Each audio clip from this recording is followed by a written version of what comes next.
Wow. Now I have to live up to those very kind remarks that Ken and Lynn both afforded me. First, I would like to thank Travis and Shannon for the opportunity to address the OK Ethics membership. This is a fantastic organization. I remember when it was founded many years ago, that the purpose of really being able to get our business community together to talk about something as important about ethics was an incredible need in our community, and certainly something that we have taken advantage of from a Stinnett standpoint. So I'm certainly humbled to be able to share with you some of our Stinnett journey with regard to culture and ethics today. I want to make sure that I've got the clicker on and that I'm working. So I just want to cover a little bit about what we're going to talk about today. So on our agenda is talking about the importance of culture. You know, why should we care? It is something that I happen to be personally very passionate about. I think Ken and Lynn both referred to the Stinnett culture that we have worked so hard to establish and to continue to promulgate as we continue to grow and expand our reach. But we did have some growth challenges along the way, and we put a strain on that culture. We were not perfect as we moved through our growth trajectory, and so we want to talk a little bit about that today. And then our culture initiative, what are we doing today, and what have we been doing, what will we continue to do in the future regarding that? And then how do we measure the results of our effort with regard to our culture? Are we achieving what we sought to achieve, or is there still ground that needs to be gained? And then we'll have some quick closing remarks. So why should we care about culture? Culture is everywhere in the headlines today. These are just a few of the more recent headlines that are out there. In fact, I did a little bit of research, and Merriam-Webster listed culture as the most popular word in 2014. And in fact, it lists culture as the 5th most popular word of all time. And in the last 7 days, it was the 2nd most popular word. So it's everywhere, it's pervasive. If you do any Google search, you look at any articles, you're bound to come across something that talks about culture and the impact that that culture has had on businesses. It's become a hot topic in the boardroom because the boards want to make sure that as the companies that they're involved with continue to pursue their market excellence, that they stay true to who they are. So certainly that is a reason we should all care about it. And really, the smartest companies out there have made culture a priority. It's no longer a nice to have, it's absolutely a mandate. Culture also has an impact on our workplace and our employees, our team members. You know, we want to have them be inspired to come to work every day. We want them to be engaged. We want them to be excited. We want them to be able to go that extra mile, to give that extra step, to help us innovate. For the first time in history, perhaps, we've got 4 different generations working in the workplace together. They have different perspectives. They have a different background. They've grown up exposed to different technology and different ideas. And so figuring out how that impacts our culture and how we bridge that gap and effectively engage and retain and get the best out of all of those generational workers is important. You know, I've been told that the quality of a company's culture is not tied to how many yoga classes we provide or the amount of free ice cream that's available in the office, although I have been told from a Stinnett standpoint, if we take away the chocolate, there will be a mass uprising. There's a Columbia University study that cites that for companies that have strong culture, they are really able to retain their employees. They boast a turnover rate of only 13%. But for those companies who struggle to define and establish a strong culture, their turnover rate is over 50%. So there is a real cost to the organization, and your ability to compete and retain talent to compete for business is greatly impacted by culture. And then I was asked, hey Melinda, do you really think that there's a direct link between corporate culture and ethics? You know, certainly foundational to this organization. What is the link? Well, I certainly believe, based on my personal experience, that ethical conduct is certainly derived from the culture of the organization. I think Ken said, you know, you learn by seeing, not necessarily by hearing. And so if you're seeing people make bad decisions and make unethical decisions, then likely that pervades the culture and is promulgated then throughout the organization. The federal sentencing guidelines that some companies may be subject to actually refer to as some of their key objectives: reducing and preventing crime, which we might expect, promoting good corporate citizenship, but more importantly, promoting more ethical business cultures. And in fact, if there's a violation and the regulators or federal authorities are looking at what kinds of penalties they may assess, those penalties may be reduced somewhat if there is an ability that that company can demonstrate that they have been working toward that positive ethical culture, but perhaps somebody just had a lapse of judgment in the organization. And then lastly, certainly as the mighty have fallen, if you look at the root cause of a lot of those demises, it is closely, if not directly, tied to poor corporate culture. You know, even recently, most recently, the Uber issues, those certainly tie back to culture. I think one of the things we showed you up there, Volkswagen. I played Slug Bug No Slugbacks with my kids.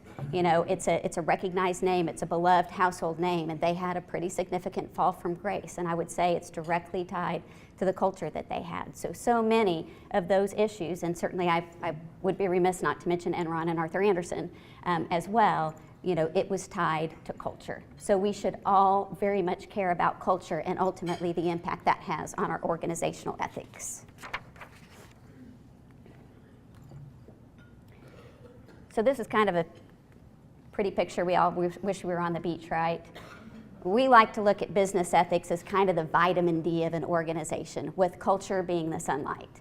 You know, we have to have sunlight to be able to absorb vitamin D in our bodies. It's a critical element for us to have, and I think business ethics is much the same way. If we don't have a strong, bright, sunny culture in our organization, we will not be able to absorb and come up with good business ethics. If we've got a lot of cloudy days out there, a lot of overcast skies, a poor culture, that has a direct impact on our business ethics. So with regard to Stinnett, I've already confessed the fact we're certainly not perfect in our pursuit of excellence and our growth pursuit. We had some challenges along the way. I think one of the things that set us apart in the early days of Stinnett, we had very defined core values. We were very committed to those core values. Our team very much believed in those core values, but as we grew at a very quick rate, we put a strain on the organization and we put a strain on the culture. So what were some of the key factors that were impacting us at the time? From 2012 to 2015, we had a lot to celebrate. We grew our team by 83%. Our client count increased 45%. We added 2 new physical offices. You know, from all outward appearances, life was rosy. We should have been just exceptionally ecstatic and really proud of those accomplishments. Yet at the same time, we had a precipitous drop in our retention rate. We went from about a 91% retention rate, which was not the high water mark actually, but a 91% retention rate in 2010 to a retention rate of 70% in 2013.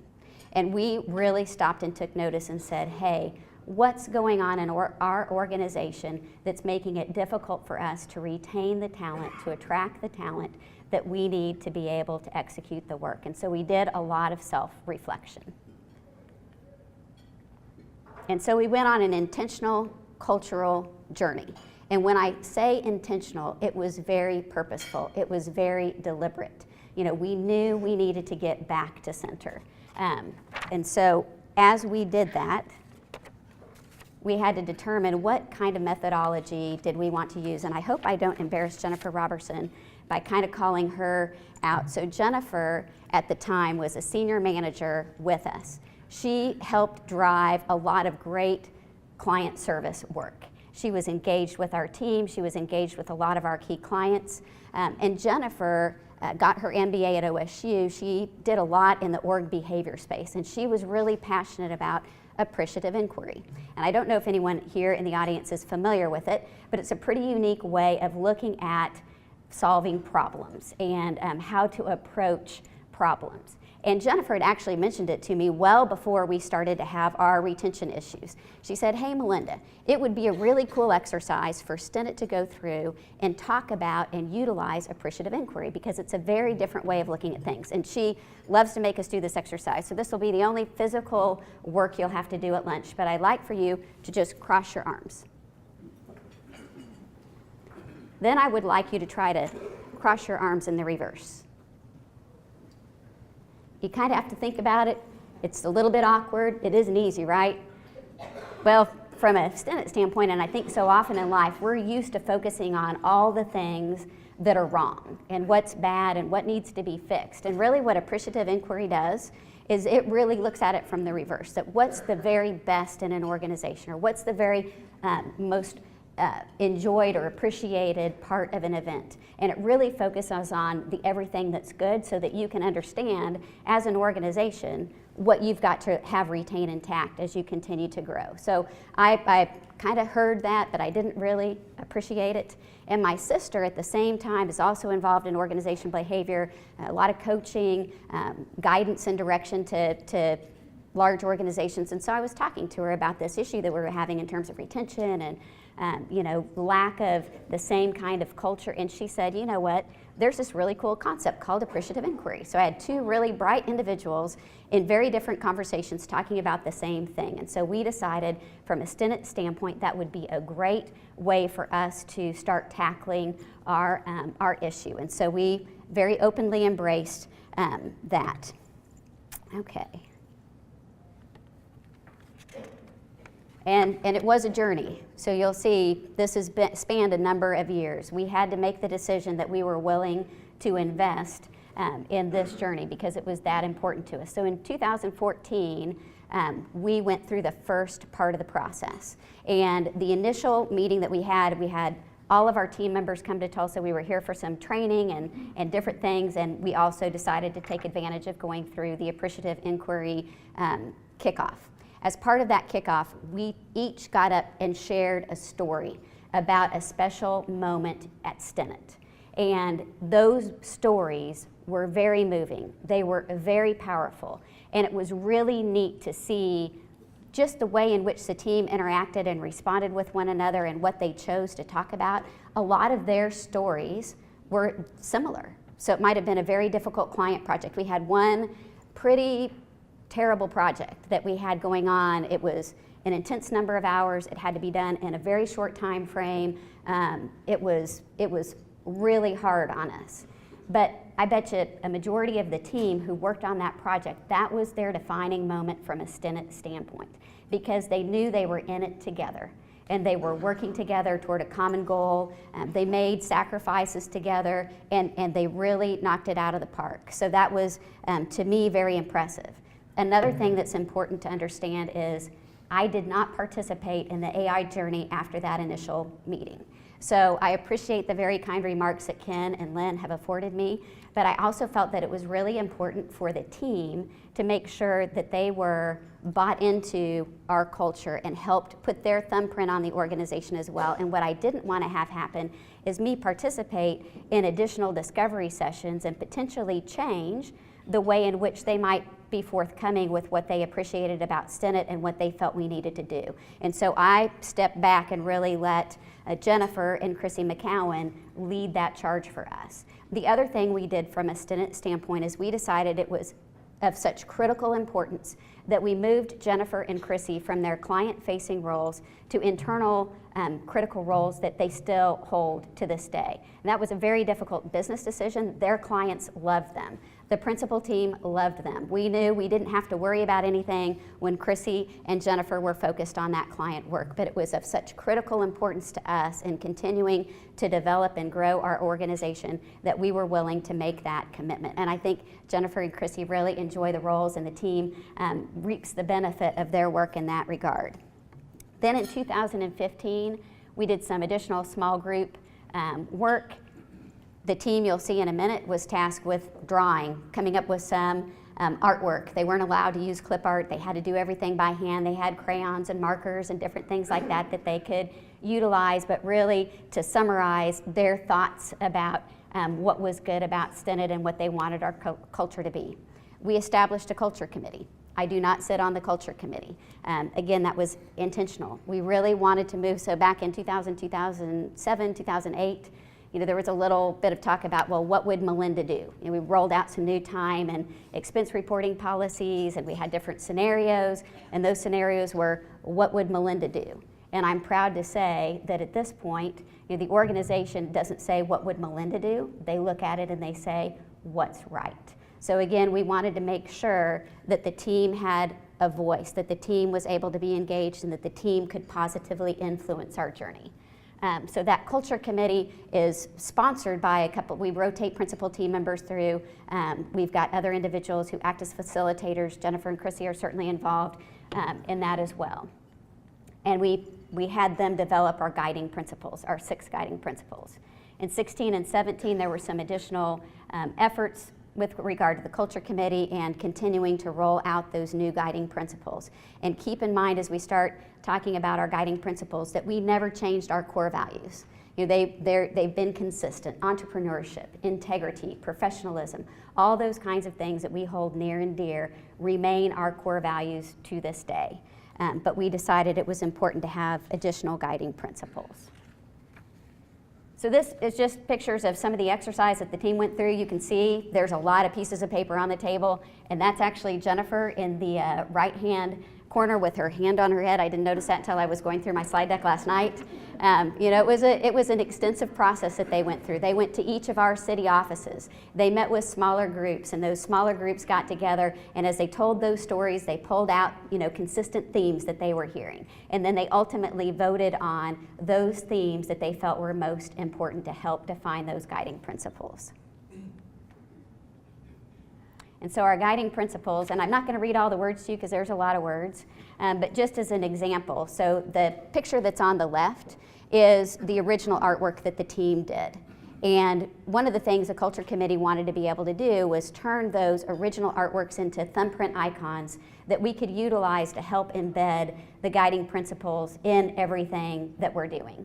And what they requested of that art of the artist was that they retained the essence of what was done in the original artwork. And so you can see there's a strong correlation between that artwork. And it's first because this is my favorite of the guiding principles. And it says, our team is a family diversified in background, unified in purpose. We are one team, one family with one focus, sharing one future. The other thing I thought was great, and I apologize, it kind of makes me still kind of tear up, is the Culture Committee wrote all those words. We didn't hire an outside firm to come in and help us brainstorm and come up with words that meant a lot. The team came up with those words. And then the Culture Committee presented it, and I didn't get a preview first, presented it to the firm via a conference call that we set up and rolled it all out at one time. And they each had a role in speaking and rolling that out, so that was pretty exceptional. Another guiding principle, our leaders are guiding in principle, empowering in practice, paving the way to empower them to make their journey. And I'm just going to quickly go through the others. So again, a lot of substantial work, really helpful for us as a leadership team to understand what the team values from a Stinnett standpoint. So as we continue to add new team members, we continue to add new locations, we don't lose sight again of who we are and what they value in us. And the last set, our excellence is recognized, sharing and rewards, and our hearts are committed to our communities, giving of our time and of our funds. So those are the 6 guiding principles that really overlay our core values. This talks a little bit more about the formation of our Culture Committee, and again, some of the things that I wanted to be able to highlight to you that I think are unique. And we wanted to make sure each office was represented, that we have a heavy concentration of our team here in Tulsa. In fact, probably close or a little bit more than half of our team is probably in Tulsa, and some of the other offices are much smaller in comparison, but we wanted to make sure that they had an equal opportunity to participate. The individuals who participate on the committee are at all levels in our organization. I think Elaine may be here with us today. I think Elaine's not quite hit her 1-year anniversary with us. And she and Stephanie put together a really cool video when they applied to be on the Culture Committee this year. And it's really neat to me that people who are at all levels in the organization and at different places in their professional career want to have an opportunity and are afforded an opportunity to participate on the Culture Committee. Our facilitators, again, are Jennifer and Chrissy. We rotate the principal team members, so this year's P team members are Christine Lally, who's out of our Houston office, and Jeff DeHart here in Tulsa. And we want to make sure that that Culture Committee is busy not just organizing social events for us, but is doing meaningful work. And so they're charged with very specific things to achieve for us from an organizational perspective, and they do an awesome job. So in terms of communication and branding of those guiding principles, here's a few of the things that the culture committees come up with. So those are coasters that we have. So we put the guiding principles on coasters and have given those to the team members. We've got them in our conference rooms. They're everywhere. In our internal communications, our email communications with the team, we also take an opportunity to brand with those guiding principles and tie back to the guiding principles. The marketing team had some fun with our Coke machine and branding the Coke machine with some of the guiding principle elements. And then certainly on our website, our core values are there, the guiding principles are there. Pretty neat, I think, what they've come up with, and they still have a lot of ideas that they're planning on rolling out to us as well. So in addition to the culture committee and the appreciative inquiry journey, there were a lot of other things that we decided we needed to be doing from a Stinnett standpoint as that appreciative inquiry journey was occurring. So one of the other things that Jennifer had mentioned to me that I wasn't smart enough to listen to her about until this part was going through the Gallup's Strengths Finder process. I see some of you guys nodding your head, so I'm a maximizer, imagine that. I wrestle with that regularly, but it was a really neat program for us to go through so that we could, again, appreciate our own styles, our own strengths, and then the strengths of those around us. And so that was, I think, very helpful, and I think the team enjoys that quite a bit. We started a more robust onboarding program. So as we recognized maybe one of the issues we were having as we were bringing on such a heavy influx of people, we weren't doing a great job of communicating who we were and what we stood for and how we should be conducting ourselves both internally as well as externally. And so our onboarding program really emphasizes our culture and our ethics. We've got a boot camp for all of our new hires, so once or twice a year, depending upon how many people we've hired. We've got a 1-week boot camp session they come to in Tulsa. And again, this is something that Jennifer and Chrissy have really developed for us, and I think, again, is very well received. They do a lot of team building. There's some soft skills in there. Certainly there's a focus on the technical way that we have to execute our work, but there is a heavy emphasis, again, on culture and ethics as those people come to Tulsa. They're from all of our offices and, again, at all levels of the firm, so that we think is really a helpful process to us. We've got an annual conflicts of interest awareness training that we do. And one of the other things we thought we probably needed to take a look at was our interviewing process. We were in such a hurry to be bringing people on that were we asking the right questions?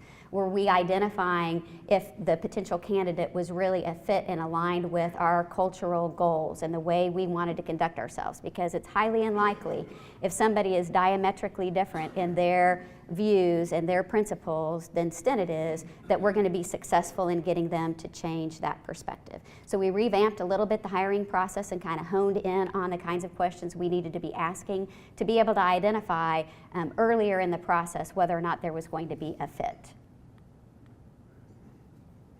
We've embedded the core values into our appraisal process, so that's certainly a focus really throughout as we're looking at not just the technical ability to perform the work, but the way in which that work is being conducted, the way in which they're conducting themselves with other team members. We've created what we call the Stinnett Pulse. So we did a culture survey about 1.5 years ago or so. And for a small organization, smaller in comparison than certainly a lot of organizations in this room, I really feel like our biggest challenge continues to be communication and getting the word out to the team in a timely, effective way. And so one of the things that we've done is we've created this Stinnett Pulse, which is a video conference call that we have at least quarterly. And we make sure that we've got executive leadership team members in each of our offices. We rotate the host city, so we have different host cities that get to be kind of in the limelight, if you will, and host the Pulse, and we cover all kinds of materials with them. Again, an opportunity to touch on what the Culture Committee is doing, reinforcing guiding principles, reinforcing our thoughts on ethical behavior, but sharing a lot of the new business wins and highlighting new hires and sharing information about our other initiatives that are taking place with inside Stinnett, just to make sure that communication is occurring regularly. We also have what we call the Stinnett Summit, and it's an annual meeting. We pull everybody to Tulsa. We do a lot of team building exercises, some soft skill. If there's specific technical aspects of the business and work that we're doing that needs to be refreshed, we talk about it then. But it's an opportunity, again, for us to reinforce kind of who we are culturally and ethically. Spot Awards, one of those examples of the branding that you saw is a Spot Award. And this is a really neat idea that the Culture Committee came up with, and it's an opportunity to recognize somebody within Stinnett for something great that they've done. And it might not be tied to client work. It could be something that they achieved within the community, some kind of giving back or helping out a team member who needed some assistance, was maybe working some overtime, that kind of thing. And that nomination can be made by anyone at Stinnett. And so, they're encouraged to nominate and really look at and thank their coworkers for the things that they're doing. So we really enjoy that. Then we have a buddy and a mentoring program. So a buddy is assigned to a new person at Stinnett when they come on board, so that they have a lifeline, if you will, to be able to reach out to if they've got questions. Maybe they don't know who to go ask that question of, or maybe they feel like it might be perceived as kind of a question that they should already know the answer to, but they've got that buddy who's really at a peer level to be able to reach out to be able to have that, ask that question of. And then we have a mentoring program. Once they've been at Stinnett a little bit longer, they are allowed to pick a mentor, somebody that they want to be able to work more closely with and really be able to be groomed by. And again, they have the opportunity to see how that mentor is functioning with inside Stinnett. And one of the other things I'd like to highlight is we do manage as one firm. It's one office. We have one scheduling meeting. We have one P&L. We do not bifurcate by office, and we really want the team to be thinking together as a team. We think that results in the best answers for us as a firm and certainly for our clients. Then some of the goals that we have for 2018 in terms of what the Culture Committee is working on. Continuing to find unique ways to continue to brand those guiding principles and push that out into the organization and keep that top of mind. One of the things we're really focused on is what we feel like is the spillover of our culture into our clients, into other business partners, into our communities where we are. Coming up with LinkedIn and website team member testimonials, figuring out how we want to communicate who we are in our credential set and our proposal opportunities as we're meeting with prospective or new clients.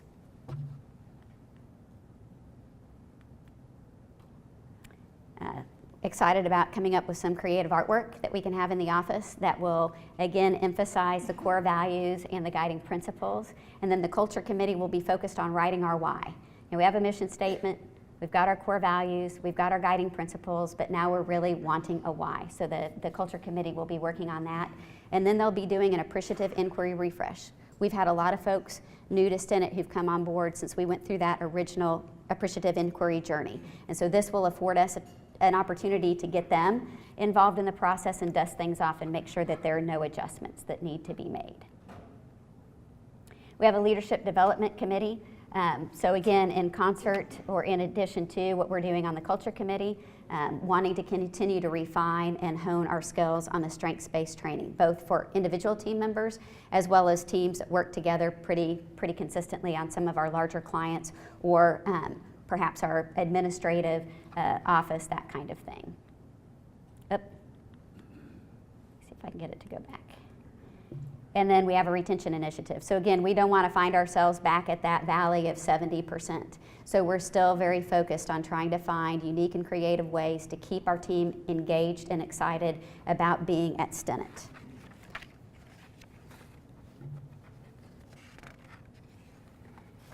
So one of the things that we've been doing, and certainly this is a forum we've been able to share with you some of the things we do from a Stinnett standpoint, but we like to meet with like-minded organizations and exchange ideas in terms of what we're doing, what they're doing with regard to culture, retention, those kinds of things. And in a recent idea exchange or knowledge exchange, we were asked, how do you know that the steps that you're taking from a Stinnett standpoint are having the impact that you want to have? And I don't feel we had a really good answer for them in that meeting, because I don't know that we'd really taken the time to really tangibly try to evaluate, is it having the impact that we want? And so we went back and we started to look at things that were a little bit more tangible. So we achieved our 91% retention rate in 2017. So we're back, where we would prefer to be. 18 of our team members will have been at Stinnett for a decade or more by the end of 2018. And keep in mind, we've got 80 team members on the bench, so that's a pretty big percentage of our population.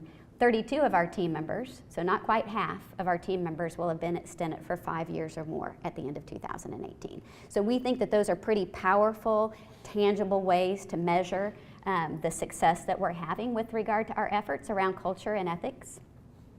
Team member testimonials, and one of the things that the Culture Committee did this year they've not done before is they had a more formal application process and asked those who were interested to write about their favorite guiding principle and explain why it was their favorite and what they wanted to achieve on the Culture Committee. And it was really neat to read and to see the consistency in the description of their life at Stinnett. So I feel like that's another way that we know that it's working. As we go out and recruit, and we've got prospective new team members coming into the organization, they have an opportunity to do a little bit of homework because we've got more of this information out on the website. They do their homework before they come in. They're engaged. They ask a lot of questions of the people that they're meeting with. And in a recent Oklahoma City interview, the candidate said at the end, you know what, I'm just so impressed that everybody that I visited with today was consistent in being able to describe the Stinnett culture. So that's certainly positive feedback. And then client testimonials. And it's really, I think, very powerful when our clients are providing testimonials for us and the words that they're using are directly tied to our core values, our guiding principles, the way in which we want and need and desire to be seen as we conduct our work. And so I just pulled out some snippets of some client testimonials, but you'll see kind of a common word in there is integrity.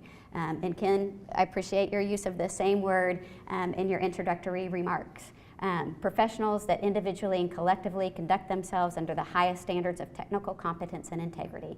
So to me, that's again a very nice demonstration of the effect that our efforts are having. Some of the other, I'd say, less tangible things that occur, we've got some team members that for personal reasons have had to move out of our local offices. One individual in particular, Michael came to me, he said, and he was in our San Antonio office. He does great, exceptional work. He said, Melinda, and he was about mid-30s at the time. They just had their first child. He said, my wife wants to relocate to Florida so she can be closer to her family. I really wanted to retire at Stinnett. Is there some way that we can work an arrangement so I can stay at Stinnett, stay part of the organization, but not be in a physical location? And we said, you know what? We want you to retire at Stinnett. So we figured out a way to make that work, and we've done that now in several instances where people really have a desire to stay, be part of our organization, but can't be in our local office. So we feel like that's a nice, again, probably less tangible way of measuring our success.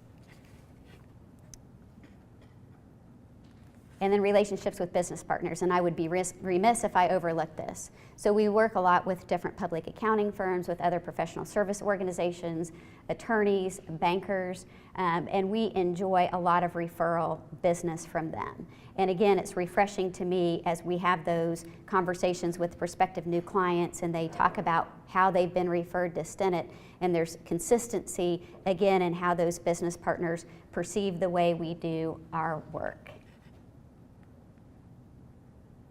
So just in closing, I know that the organizations who are in here are going to be at different points in your, what I might call your culture maturity continuum. Some of you may have had a culture committee for years. You may be well down the path, and some of you may be just getting started or somewhere in between. But as you look at what you want to do next, be very deliberate, be very thoughtful and purposeful in how you define the next steps of your journey, because I passionately believe that the most successful businesses don't let culture just happen. They make it happen. Build a culture roadmap. Know what the next steps are that you want to do and define that and communicate it. figure out how you want to communicate the results of the efforts that you're taking. You know, again, from a Stinnett standpoint, that's something that we are still working on, because communication is king in setting and defining that culture. Think about who you want involved in your culture journey. Does it have to be the founder? Does it have to be the CEO?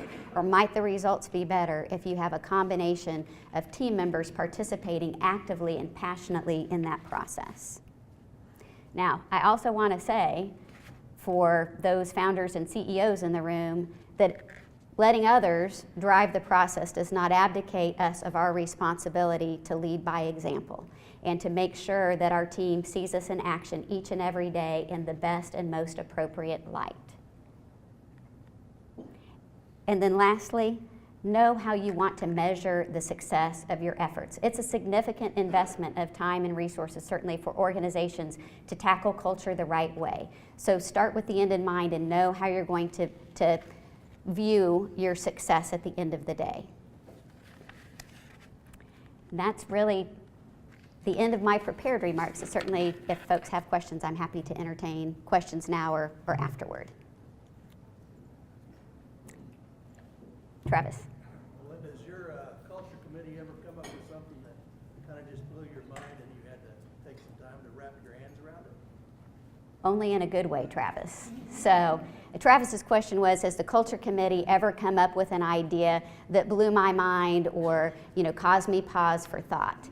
And again, I think because of the journey that we've taken and the way in which we've taken it, I haven't had them come back yet with something that was diametrically different than the way in which I feel like we founded Stinnett and really started things off. And that's, again, a way that I feel like we've been successful in making that journey from kind of rock bottom to back to a good place from a culture perspective. Great question. Any other questions? Thank you so much for the opportunity to be here today.